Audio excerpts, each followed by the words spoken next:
وَمِن قَوْمِ مُوسَىٰ أُمَّةٌ يَهْدُونَ بِالْحَقِّ، موسیٰ کی قوم کی نالائقیاں پیچھے بیان کی ہیں، موسیٰ علیہ السلام کی قوم کی۔ 70 آدمی گئے اور بچڑے کی عبادت ہوئی، یہ سب، لیکن اللہ کہتے ہیں سارے ایسے نہیں تھے۔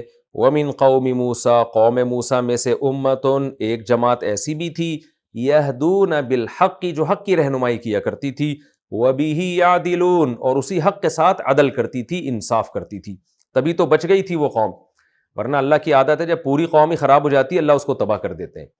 تو یہی وجہ ہے کہ پوری قوم چونکہ خراب نہیں ہوئی تھی تو تھوڑے لوگ بہرحال صحیح تھے، تو ان صحیح کی وجہ سے باقیوں کو بھی اللہ نے بچایا۔ اس میں ایک پوائنٹ کی بات یہ، خیر وہ پوائنٹ کی باتیں تو میں آخر میں بتاؤں گا، لیکن کہ جب بنی اسرائیل سارے گمراہ نہیں ہوئے تھے تو یہ آخری امت کیسے ساری گمراہ ہو سکتی ہے؟ آج جو لوگ کہتے ہیں نا کہ سارے علماء خراب ہو گئے، سارے ہی غلط ہو گئے، یہ عجیب سی بات ہے۔ تو بنی اسرائیل جس کی حفاظت کا اللہ نے وعدہ نہیں کیا تھا، وہ جب سارے غلط نہیں ہو سکتے تھے، تو جس امت کے بارے میں حدیث میں آتا ہے کہ گمراہی پہ جمع ہو نہیں سکتی، اس امت کے سارے علماء کیسے خراب ہو سکتے ہیں اور ساری امت کیسے خراب ہو سکتی ہے؟ وَقَطَّعْنَاهُمُ اثْنَتَيْ عَشْرَةَ أَسْبَاطًا أُمَمًا، اللہ کہتے ہیں ہم نے بنی اسرائیل کو 12 خاندانوں میں تقسیم کر دیا تھا۔ 12 خاندانوں میں، یہ 12 خاندان کون تھے؟ اس بات کا پورا امکان ہے کہ یعقوب علیہ السلام کے بیٹے جن کی تعداد 12 سے زیادہ تھی، تو ہو سکتا ہے ان کے 12 بیٹوں کی نسل چلی ہو۔ 9 بیٹے تو وہ ہے نا، 11 بیٹے تو وہ ہیں جن کا قرآن نے تذکرہ کیا ہے، اور 2 یوسف علیہ السلام اور بنیامین، تو یہ 13 ہو گئے۔ تو عین ممکن ہے کہ بنی اسرائیل کے حضرت یعقوب علیہ السلام کے 12 بیٹوں کی آگے جو سب کی نسل نہ چلی ہو، سب کو اولاد ملتی بھی نہیں ہے، تو ان 12 بیٹوں کی جو آگے نسل ہے وہ 12 خاندانوں میں جا کے تقسیم ہوئی ہو۔ تو کوئی اوتھینٹک اور بہت زیادہ مستند روایت تو میرے علم میں نہیں ہے، لیکن تاریخی روایات ہیں اور امکان کے درجے میں، اور بات معقول لگتی بھی ہے، کیونکہ بنی اسرائیل کی نسبت تو یعقوب علیہ السلام کی طرف ہے نا، جو جن کا لقب اسرائیل تھا، تو آگے انہی کی اولاد ہی اسرائیل کہلائے گی، تو انہی کی اولاد کے لحاظ سے یہ سبت کا جو لفظ ہے نا، اس سبت اسباط جس کی جمع، یہ کہتے بھی اولاد کو ہیں، تو اولاد کے لحاظ سے یہ 12 حصوں میں ان کے خاندان تقسیم ہو گئے۔ تو اللہ کہتے ہیں ہم نے 12 خاندانوں میں ان کو تقسیم کیا۔ وَأَوْحَيْنَا إِلَىٰ مُوسَىٰ، اور ہم نے موسیٰ کو وحی کی جب ان کی قوم پانی مانگے۔ پانی کب مانگا انہوں نے؟ وادی تیہ میں، بظاہر ایسا ہی معلوم ہوتا ہے کہ یہ وادی تیہ کا واقعہ ہے۔ وادی تیہ میں سورہ بقرہ میں اس کو تفصیل سے بیان کر چکا ہوں، جس کا خلاصہ یہ ہے کہ بنی اسرائیل جب دریا پار کیا اور فرعون کو اللہ نے اس دریا میں غرق کیا، اس کے بعد بنی اسرائیل رہے کہاں، اس کے بارے میں کوئی 100% یقینی بات ہمارے علم میں نہیں ہے۔ بعض مفسرین کی رائے ہے کہ مصر میں دوبارہ آ کے آباد ہو گئے تھے، اور اس پہ بھی قرآن میں اشارے ملتے ہیں، وَأَوْرَثْنَا الْقَوْمَ الَّذِي كَانُوا يُسْتَضْعَفُونَ مَشَارِقَ الْأَرْضِ وَمَغَارِبَهَا، اور سورہ قصص میں آتا ہے کہ وَنُرِيدُ أَن نَّمُنَّ عَلَى الَّذِينَ اسْتُضْعِفُوا فِي الْأَرْضِ وَنَجْعَلَهُمْ أَئِمَّةً وَنَجْعَلَهُمُ الْوَارِثِينَ، ہم چاہتے ہیں کہ زمین کا وارث کمزور قوم کو بنا دیں۔ تو زمین سے تو اس وقت مراد یہ عرض بظاہر یہی لگتا ہے کہ مصر کی زمین، تو قرآن میں دونوں طرف اشارے ہیں، یقینی طور پر کچھ نہیں کہا جا سکتا کہ بنی اسرائیل دوبارہ مصر میں آ کے آباد ہوئے یا کسی اور جگہ جا کے آباد ہوئے، یہ اللہ ہی بہتر جانتا ہے۔ بہرحال جہاں بھی جا کے آباد ہوئے تو بنی اسرائیل کو اللہ نے حکم دیا کہ اب تمہارا دشمن ہلاک ہو گیا ہے، اب تمہیں خود بھی کچھ کرنا پڑے گا، اور کیا کرنا ہے؟ قوم عمالقہ جو تمہارے آبائی وطن یعقوب علیہ السلام کا وطن تھا، اس پر قوم عمالقہ غالب ہو گئی ہے، جہاد کرو، اس قوم کو اپنے قبضے میں لو جا کے۔ بنی اسرائیل نے جو کیا وہ سب کے سامنے ہے، اے موسیٰ تو جا اور تیرا رب جا، ہم دونوں جا کے لڑو، ہم یہیں بیٹھے ہوئے ہیں۔ ہمت نہیں ہوئی ان لوگوں میں، تو اللہ نے ان پر شہر کی نعمتوں کو حرام کر دیا۔ اللہ نے کہا ایک وادی تیہ جو ہے یہ بیت المقدس اور مصر کے بیچ میں ہے، آج بھی لوگ جاتے ہیں وادی تیہ میں، شاعری میں اس کا تذکرہ بہت ملتا ہے، ضربت بہتیہ ضرب القمار اما لہذا و اما لذا۔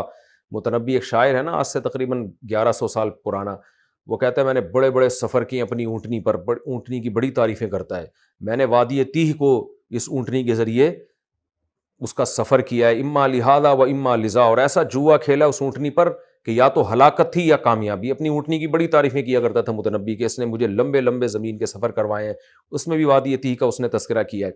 تو بنی اسرائیل وادی تیہ میں اللہ نے ان کو لا کے حیران سرگردان کر دیا اور کہا کہ اب تمہیں شہر کی نعمت نصیب ہی نہیں ہوگی، تم بھٹکتے رہو گے، شہر ملے گا ہی نہیں تمہیں۔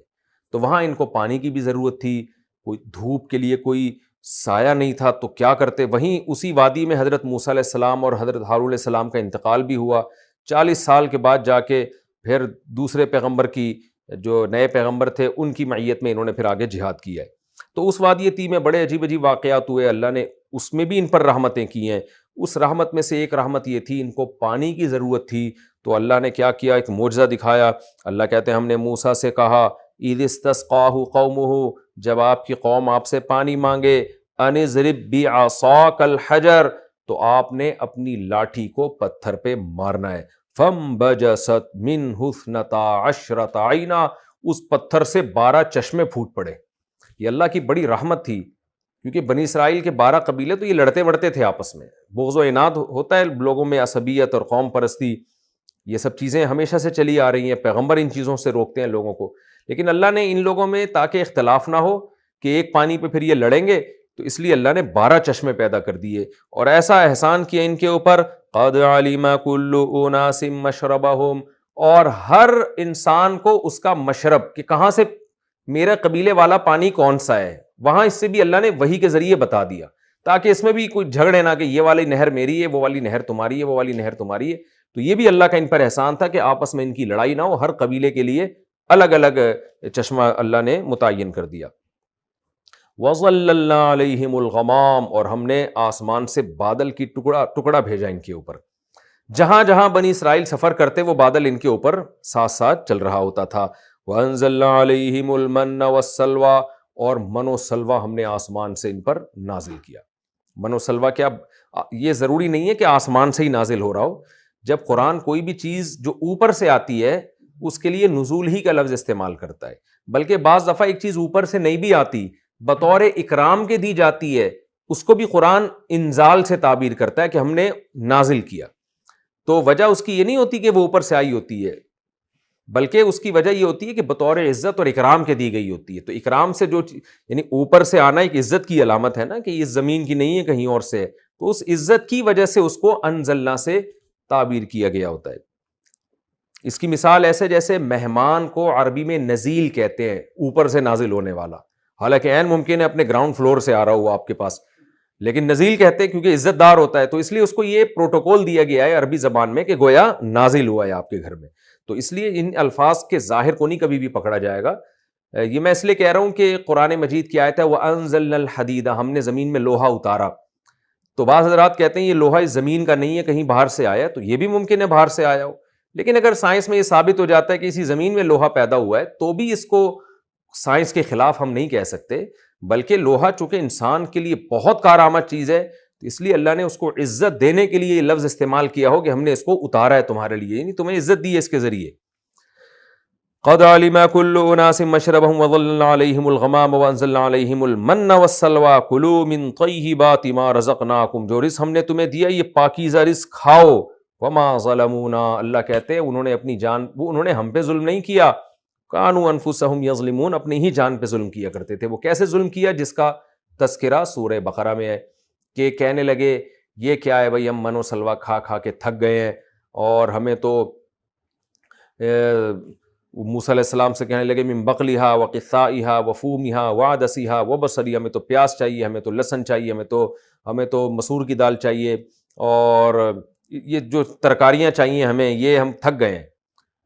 تو جب انہوں نے یہ کہا ہے، اللہ کا کی گرفت آئی ان کے اوپر، اللہ نے کہا شہر میں داخل ہو۔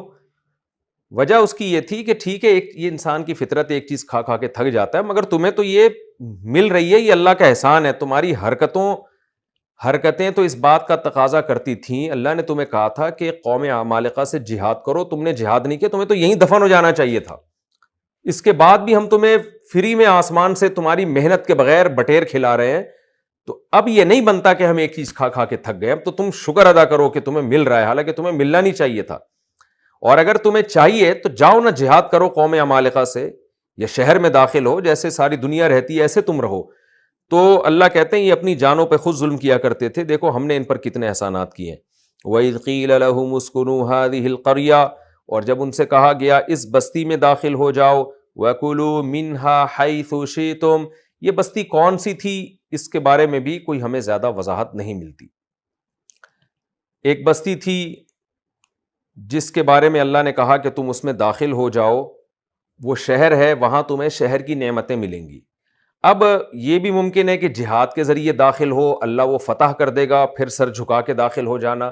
لیکن بظاہر ایسا لگتا ہے یہ وہ بستی تھی جس میں جہاد کا حکم نہیں ہوا، کیونکہ اس میں کوئی لڑائی کا تذکرہ نہیں مل رہا. اور یہ حکم دیا کیونکہ جو جہاد کا جب حکم دیا گیا تھا اس پہ تو وہ پیچھے ہٹ گئے تھے. تو ایسا معلوم ہوتا ہے کہ یہ کوئی الگ بستی تھی، یہ وہ والی نہیں ہے جو قوم عمالقہ والی ہے. الگ شہر تھا جس کے بارے میں یہ تھا کہ یہ امن کے ساتھ جا سکتے ہیں، وہاں محنت کریں، اللہ کی نعمتوں سے فائدہ اٹھائیں. تو واللہ عالم اس کے بارے میں کوئی مستند بات ہمیں ملتی نہیں ہے. میری تفسیر میں عادت یہ ہوتی ہے کہ میں بہت زیادہ روایتوں کے بکھیڑوں میں نہیں الجھتا. آپ جب عربی تفاسیر اٹھائیں گے نا تو ان میں بہت کچھ ہے، کوئی بھی روایت کہیں سے بھی ہوگی وہ اس کا جمع کر دیتے ہیں تاکہ پھر علماء اس کو پرکھیں کہ کون سی صحیح ہے کون سی غلط ہے. تو بعض علماء نے اس کو پرکھ کے جو فیصلہ کیا، جیسے بیان القرآن جو حضرت مولانا شرف علی تھانوی رحمۃ اللہ علیہ کی تفسیر ہے نا، اس کی خاصیت یہ ہے کہ انہوں نے درجنوں تفسیروں کا مطالعہ کر کے اس کا خلاصہ ہمارے سامنے رکھا ہے. تبھی حضرت مولانا شرف علی تھانوی رحمۃ اللہ علیہ فرمایا کرتے تھے کہ میری بیان القرآن جو پڑھے گا اس کے بعد جب وہ درجنوں تفسیروں کا مطالعہ کرے گا پھر اس کو بیان القرآن کی قدر ہوگی کہ یہ میں نے کتنی محنت سے لکھی ہے. تو اس میں وہ کیا کرتے ہیں، اگر کوئی ایسی بات ہو نا تو تمام تفسیروں کا خلاصہ وہ لکھ دیتے ہیں کہ بھئی اس کے بارے میں ہمیں اب تک کوئی مستند بات نہیں ملی ہے، مستند روایت نہیں ملی ہے. روایتوں کا حاصل یہ ہے کہ یا تو یوں ہوا تھا یا یوں ہوا تھا. تو اس سے کیا ہوتا ہے کہ سننے والوں کا، تفسیر پڑھنے والوں کا وقت بچ جاتا ہے. وہ کام جو ایک مہینے کے مطالعے کے بعد جو رزلٹ انہوں نے نکالنا تھا وہ انہوں نے پہلے ہی نکالا ہوا ہوتا ہے. تو اس کا خلاصہ یہی ہے کہ کوئی بستی تھی جس میں اللہ نے ان کو داخل ہونے کا حکم دیا، لیکن حکم یہ دیا کہ اس بستی میں تواضع کے ساتھ داخل ہونا ہے، سر جھکا کے داخل ہونا ہے، اور حطۃ توبہ استغفار کرتے ہوئے داخل ہونا ہے کہ اللہ ہماری خطا کو معاف کر دے. یہ پہلے بھی سورہ بقرہ میں بھی اس کا تذکرہ ہو چکا ہے.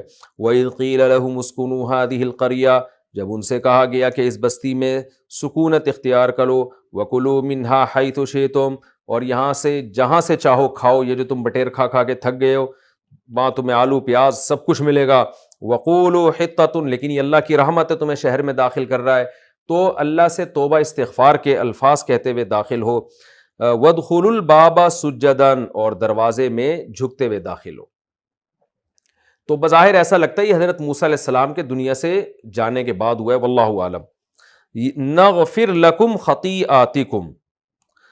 اچھا، جو ہمارے تفسیر کے لیکچر سننے والے لوگ ہیں نا، میں ان کو بھی کھلی اجازت دیتا ہوں کہ میرے تفسیر کے لیکچر میں کوئی بھی بات آپ کو ایسی لگے نا جو آپ کے خیال میں مستند نہ ہو اور اس کے غلط ہونے کی 100% کوئی مضبوط دلیل ہو آپ کے پاس، ایسی ہوائی بات نہ ہو، تو وہ مجھے ضرور آپ بتائیں کہ انسان علم میں 100% کامل کبھی بھی نہیں ہوتا. میں نے اپنے جتنے بھی لسنرز ہیں جو میرے بیان سنتے ہیں ان کو بھی بتاتا رہتا ہوں اور وہ جانتے ہیں کہ میں اپنی بات سے فوراً رجوع کر لیتا ہوں. تو کوئی بھی ایسی بات ہو تو مجھے لازمی بتایا کریں. وَإِذْ قِيلَ لَهُمُ اسْكُنُوا هَٰذِهِ الْقَرْيَةَ وَكُلُوا مِنْهَا حَيْثُ شِئْتُمْ. لیکن کوشش میری یہی ہوتی ہے کہ میں اپنی طرف سے اسٹڈی میں، مطالعے میں وہ کوئی کمزوری نہ کروں. اپنی طرف سے میں جو ہے نا جتنی اسٹڈی کر سکتا ہوں، جتنا مطالعہ کر سکتا ہوں وہ میں پوری کوشش کرتا ہوں. لیکن 100% اس دنیا میں کوئی بھی دعویٰ نہیں کر سکتا کہ اس سے کبھی کسی بات میں کوئی خطا ہو ہی نہیں سکتی. تو قرآن کہتا ہے وَكُلُوا مِنْهَا حَيْثُ شِئْتُمْ، اور جہاں سے چاہو کھاؤ. وَقُولُوا حِطَّةٌ، یہ اس لیے میں عرض کر رہا ہوں، سوری بات بار بار میں کاٹ رہا ہوں، کہ ہمارے ہاں جو ابھی جدید تحقیق ہو رہی ہے نا اس میں بھی کچھ قرآن کی ایسی باتیں جو کھل کے سامنے آ جاتی ہیں. علم جغرافیہ آپ کو پتہ ہے اس زمانے میں اس علم نے بڑی ترقی کی ہے، تو اس کی مدد سے بھی کچھ تفسیر کے مقامات ایسے ہیں جو حل ہوئے ہیں. تو ایسی کوئی جدید تحقیق کسی کے علم میں ہو تو مجھے ضرور بتائے وہ. وَقُولُوا حِطَّةٌ، اور کہو کہ معافی. وَادْخُلُوا الْبَابَ سُجَّدًا، اور دروازے میں سجدہ کرتے ہوئے یعنی جھکتے ہوئے داخل ہو. نَغْفِرْ لَكُمْ خَطِیئَاتِکُمْ، ہم تمہاری خطاؤں کو معاف کریں گے. سَنَزِیدُ الْمُحْسِنِینَ، اور اچھا عمل کرنے والوں کو اور بھی دیں گے. فَبَدَّلَ الَّذِینَ ظَلَمُوا مِنْهُمْ قَوْلًا غَیْرَ الَّذِی قِیلَ لَهُمْ. اللہ فرماتے ہیں ان میں سے جو ظالم تھے انہوں نے اس قول کو تبدیل کر دیا جو ان کو کہا گیا تھا. انہیں کہا گیا تھا حطۃ، اور روایت میں آتا ہے انہوں نے حطہ کو تبدیل کر دیا حنطہ. حنطہ عربی میں گندم کو کہتے ہیں. کہنے لگے ہمیں گندم چاہیے، لالچ تھی نا ان کے. تو ان کا خیال یہ ہوگا کہ اللہ نے جب یہ کہا ہے کہ شہر کے دروازے میں داخل ہوتے ہوئے مغفرت کی دعا کرنا، جب اللہ یہ بات کہہ رہا ہے اس کا مطلب یہ قبولیت کا وقت ہے، یعنی یہ ممکن ہے کہ ایسا ہوا ہو، بظاہر ایسا ہی لگتا ہے، یہ قبولیت کا وقت ہے، تو اس قبولیت کے وقت میں بجائے مغفرت کی دعا مانگنے کے وہ کام مانگو نا جس کا ہمیں فائدہ ہو۔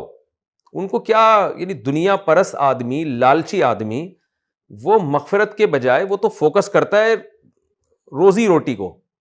تو انہوں نے کہا یہ بہترین موقع ہے، گندم ہمیشہ سے دنیا میں بہت زیادہ کھائی جاتی رہی ہے، تو انہوں نے کہا یار مغفرت تو دعا تو کرتے رہیں گے بعد میں، یہ قبولیت کا ٹائم ہے، ابھی جو ہے فوراً ہم وہ مانگ لیتے ہیں گندم۔ اس کی مثال ایسے ہے جیسے رات کے آخری وقت میں اللہ آسمان دنیا پہ آتے ہیں، دعائیں قبول ہوتی ہیں۔ اب جو دنیا پرست آدمی اس وقت مغفرت کم مانگ رہا ہوتا ہے، دنیا داری زیادہ کر رہا ہوتا ہے، اور جو اللہ کو ماننے والے لوگ ہیں وہ اس وقت توبہ استغفار زیادہ کرتے ہیں، ہدایت زیادہ مانگتے ہیں، دنیا کو ثانوی درجے میں رکھتے ہیں۔ تو کچھ ایسی ہی کنڈیشن ہوئی ہوگی بنی اسرائیل کی، تو انہوں نے کیا کیا، حتہ کے بجائے حنطہ، گندم چاہیے ہمیں۔ اللہ فرماتے ہیں فَأَرْسَلْنَا عَلَيْهِمْ رِجْزًا مِّنَ السَّمَاءِ بِمَا كَانُوا يَظْلِمُونَ، ان کے ظلم کی وجہ سے آسمانی آفت ہم نے ان پر نازل کی۔ وہ آفت کیا تھی اس کا بھی ہمیں قرآن میں کہیں اس کا تذکرہ نہیں ہے۔ یہ رکوع ہمارا مکمل ہوا، اس میں ہمیں کیا اسباق ملتے ہیں 2 منٹ میں جلدی بتا دیتا ہوں۔ ایک تو ہمارے نبی صلی اللہ علیہ وسلم کی خاصیت کہ ساری دنیا کے سارے انسانوں کی طرف آپ کو پیغمبر بنا کے بھیجا گیا ہے، اور ہمیں حکم دیا جا رہا ہے پیغمبر پر ایمان لاؤ۔ پیغمبر کی یہ صفت کہ وہ عمل میں تم سے بھی آگے ہیں، ان کا اللہ پر اور آخرت پر ایمان تم سے بھی زیادہ ہے، یہ صفت ہائی لائٹ کی گئی۔ یہ بتایا گیا کہ بنی اسرائیل میں سارے ایک جیسے نہیں تھے، اچھے لوگ بھی تھے۔ یہ بتایا گیا کہ ہم نے بنی اسرائیل پر احسان کر کے 12 چشمے پیدا کیے، معجزہ دکھایا موسیٰ علیہ السلام کا۔ اس سے ہمیں یہ بھی پتہ چلتا ہے کہ بھائی ایسا کام کبھی بھی خاندانوں میں نہیں کرنا چاہیے جو لڑائی کا ذریعہ بنے، یہ علمی پوائنٹ کی بات ہے۔ اب 12 چشمے ایک ہی جگہ ہوتے تو سارے لڑتے، اس لیے میں اس زمانے میں جوائنٹ فیملی کا قائل نہیں ہوں۔ اس زمانے میں ٹھیک ہے بہت سے گھر ایسے ہیں جو جوائنٹ فیملی کے ساتھ بہت اچھا رہتے ہیں، لیکن اس کے لیے بہت بڑا ظرف چاہیے۔ آج کل جو مارکیٹ میں ظرف چل رہا ہے وہ بنی اسرائیلیوں جیسا ظرف چل رہا ہے۔ اس کے لیے ضروری ہے کہ بچہ شادی کرے اس کو الگ کر دے، ساس بہو ایک ساتھ نہ رہیں، دیورانی یا جٹھانی ایک ساتھ نہ رہیں، الگ الگ رہیں، جیسے اللہ نے بنی اسرائیل کو سیپریٹ ہی کیا تھا، تم لڑو گے آپس میں۔ تو محبت کے چکر میں لوگ ایک ساتھ رہ کے لڑ پڑتے ہیں، تو دور رہ کے قریب رہیں، یہ زیادہ اچھا ہے کہ قریب رہ کے دلوں کو دور کر دے ہم۔ یہ بھی پوائنٹ کی بات ہمیں اس سے پتہ چلتی ہے۔ اور اللہ کے بنی اسرائیل پر احسانات، اور یہ بھی کہ جب کوئی نعمت ملے تو تواضع۔ بنی اسرائیل کو نعمت ملی تھی کہ شہر میں داخل ہو جاؤ، تو تواضع اختیار نہیں کی انہوں نے، وہاں بھی لالچ میں لگے رہے۔ تو ہوس اور لالچ اللہ کو پسند نہیں ہے۔